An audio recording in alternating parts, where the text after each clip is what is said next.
Two brothers, no college degree, no investors, no factory, just a bicycle shop in a quiet American town. And a question that wouldn't leave them: can a human being truly fly?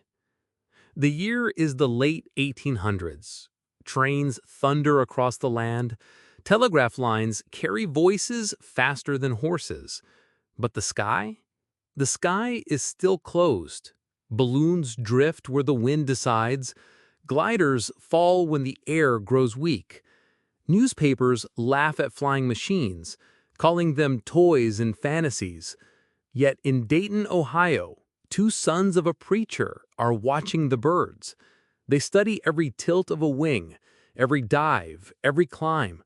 They fix wheels, chains, and gears by day. They chase lift, drag, and balance by night. Their names are Wilbur and Orville Wright. Curious, stubborn, careful, brave. They don't dream of a faster horse. They dream of a new kind of freedom, a craft that can rise, turn, and return on command. Not a balloon, not a parachute, a machine you can control. Everyone says it's impossible, but the brothers are about to prove that impossible is only a word if you're willing to test it, break it, and try again. How did two bicycle mechanics dare to open the sky? Shall we begin? Wilbur Wright was born in 1867 and his younger brother Orville in 1871 in the small town of Dayton, Ohio. Their father, Milton Wright, was a bishop in the church, and their mother, Susan Catherine, was mechanically gifted. She could build household gadgets, repair appliances, and even design tools.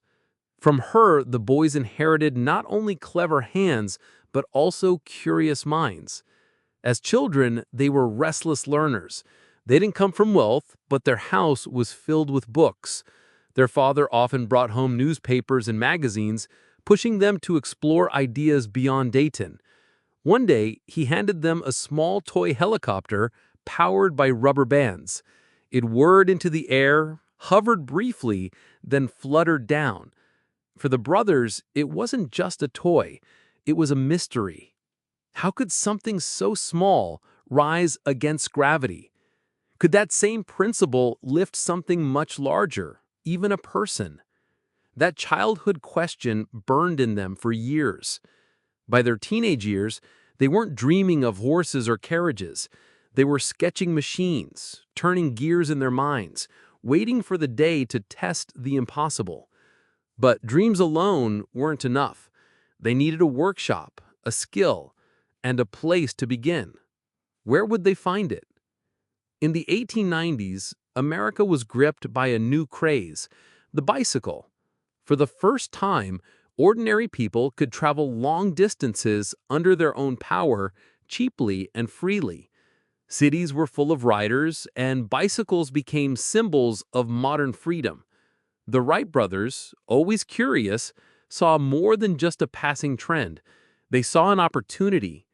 In 1892, they opened a small bicycle repair and sale shop in Dayton. By day, they fixed broken wheels, adjusted chains, and sold shiny new frames. By night, that little shop became something else, an experimental lab. Why bicycles? Because bicycles taught them about balance, control, and mechanics. A bike, like an airplane, needed stability. If you leaned too far, you crashed. If your design was wrong, you lost control. Every wheel they repaired, every frame they built gave them lessons that would one day apply to the sky. They weren't engineers with degrees, but they were problem solvers with persistence. That small shop, full of grease and metal, would become the birthplace of aviation. But fixing bicycles wasn't enough to make a machine fly. In 1896, a headline spread across the world. Otto Lilienthal, the German glider king, had died in a crash. For decades, Lilienthal had studied birds' wings and built gliders that actually carried him hundreds of feet through the air. Photographs of him soaring like an eagle inspired dreamers everywhere. When Wilbur and Orville read about Lilienthal's death, they didn't see only tragedy. They saw proof that heavier-than-air flight was not madness, but a frontier waiting to be conquered. Lilienthal had opened the door, even if he could not walk through it. The brothers began collecting everything they could find about flight: scientific papers, books on aerodynamics, and reports from other experimenters. They filled notebooks with sketches, numbers, and questions. What really caused lift? How could a machine stay balanced? Why did so many gliders fail? The toy helicopter of their childhood had planted the seed, and now Lilienthal's work watered it. If one man with simple wings could glide, maybe two brothers with persistence could fly. But theories and books could only take them so far. To learn the truth, they would need to step out of Dayton and into the wind. In 1899, Wilbur Wright wrote to the Smithsonian Institution in Washington, D.C., requesting any available information on human flight. They sent him technical papers, scientific reports, and experiments from past pioneers. Armed with this knowledge, the brothers were ready to begin their own journey. But where? They needed strong winds, soft sand for crash landings, and open space. They found the perfect place: Kitty Hawk, North Carolina, a lonely stretch of sand dunes by the sea.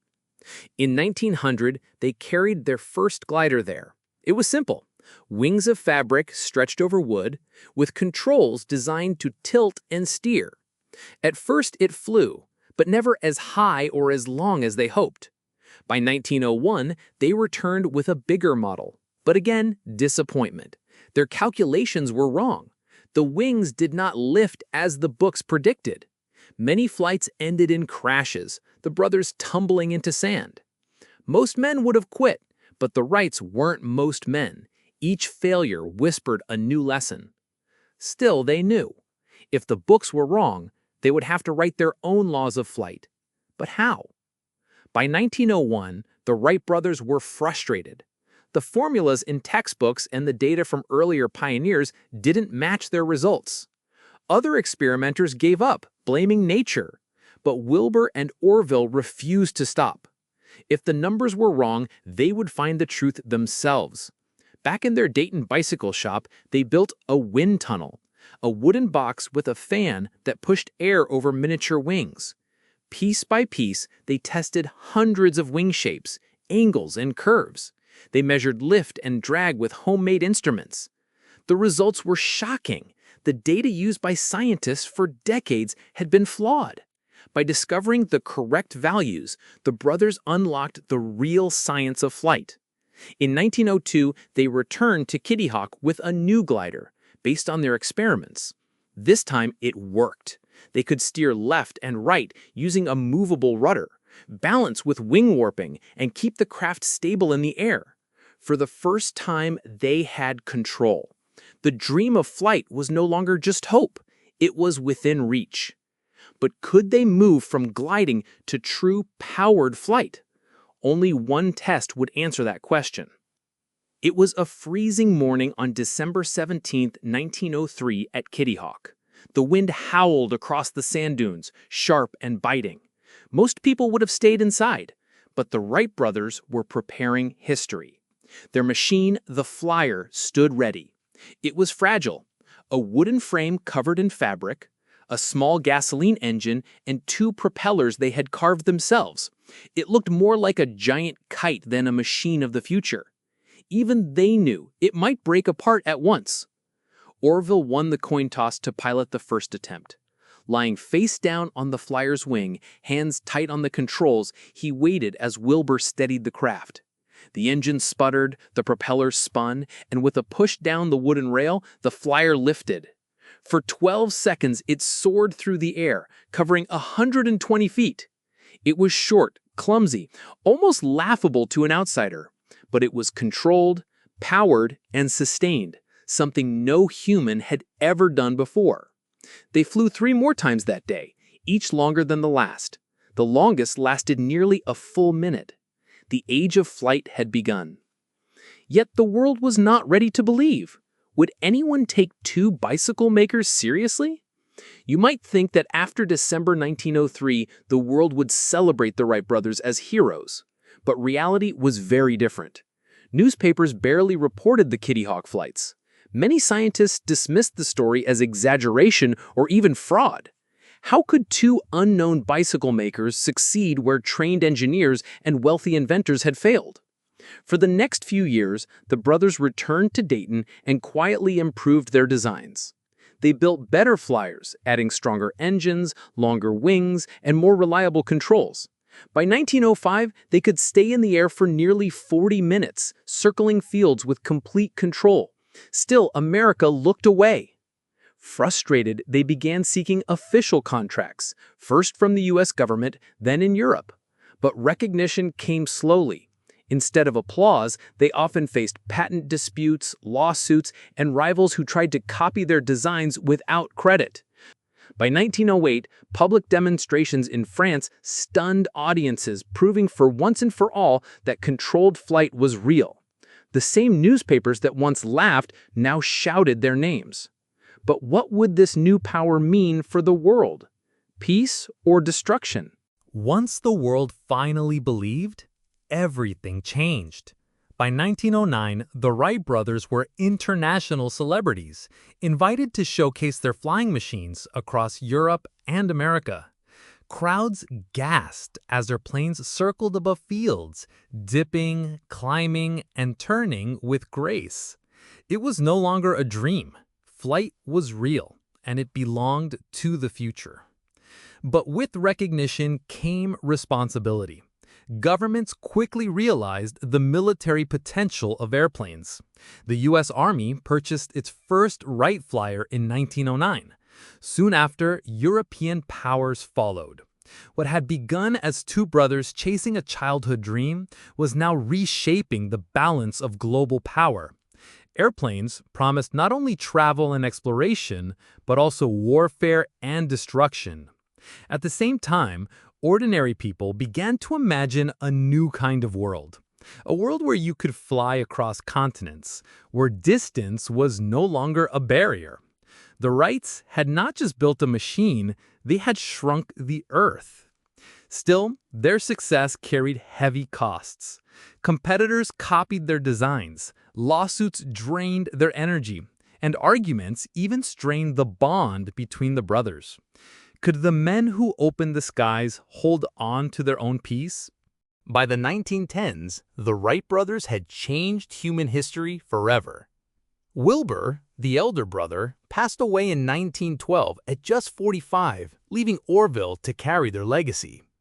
Orville lived until 1948, long enough to witness jet planes, airliners, and even the dawn of space exploration.